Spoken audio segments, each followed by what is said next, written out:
Hello, everyone. I'm Beverly Ward, and it's great to be with you today.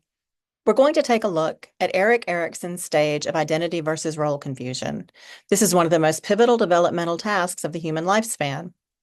We'll explore it clinically, and we'll also notice where a Christian worldview naturally complements Erikson's theory, while fully honoring the theoretical integrity. Before zooming in, let's place this stage in context. Erikson proposed an 8-stage psychosocial theory of human development. Each stage is defined by a crisis, which is not a catastrophe, but a crossroads. At every stage, development can tilt in a healthier or more restricted direction, depending on how well emerging needs are met through relationships, environment, culture, and internal strengths. Erikson introduced this framework in 1950, and by 1968, the model we use today was complete. 70 plus years later, it's still shaping counseling, psychology, and lifespan development. When a theory lasts this long, it usually means it's reflecting something deeply true about the human experience. From a Christian worldview, we often say that psychology discovers truth, it doesn't create it. Scripture affirms that we grow in stages, that identity is shaped in relationship, and that challenge and support refine character. Erikson described these patterns through research, and Scripture describes them through theology. Let's look now at the identity versus role confusion stage. Erikson placed this stage roughly between ages 12 and 18, though he insisted identity work continues into adulthood. So if you're still asking, who am I? Congratulations, you're developing normally.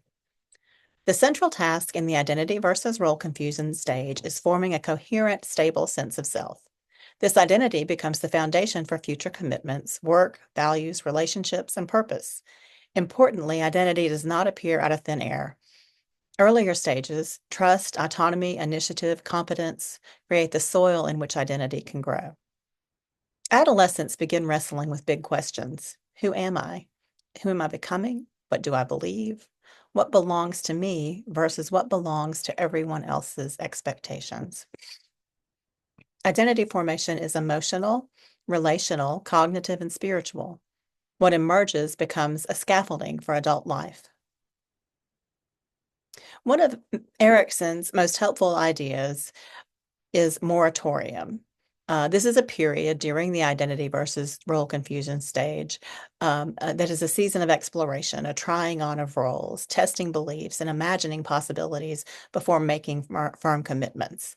Moratorium includes active exploration, openness to possibilities, delayed commitment, psychological breathing room.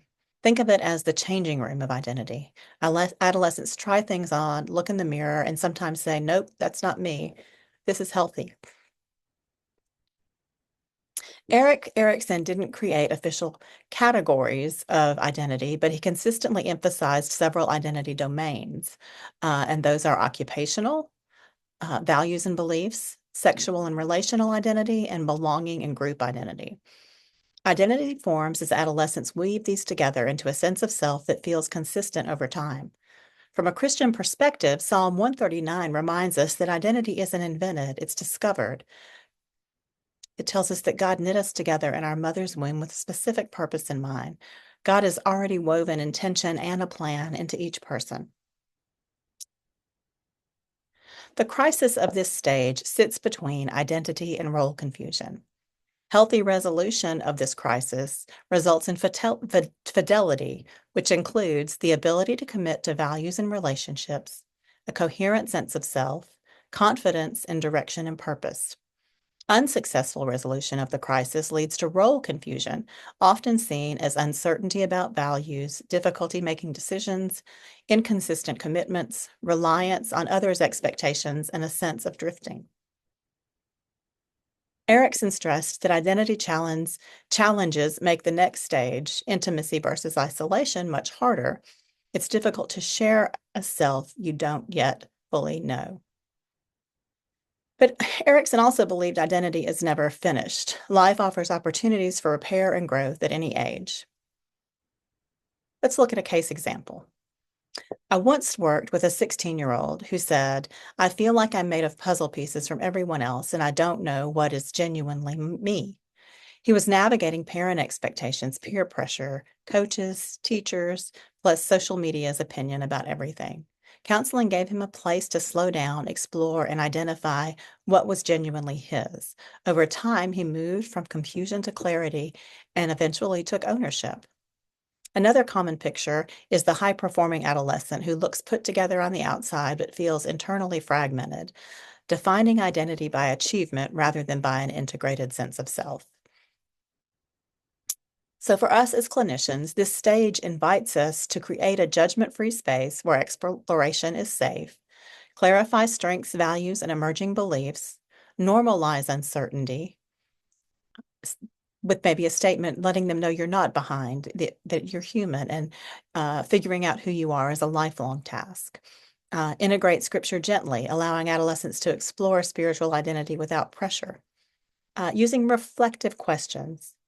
Often adolescents know more than they can articulate without help. Identity versus role confusion is one of the most transformative stages in human development. Adolescents are asking profound questions about who they are, where they're headed, and why it matters. When given support, structure, and space, they develop an identity that is grounded, coherent, and resilient. From a Christian worldview, identity formation is not accidental, it's the uncovering of who God has already crafted. And as a future counselors, your own professional identity will be shaped by helping others find theirs. It's clinical work, yes, but also sacred work. Thank you so much for listening, and I look forward to your questions.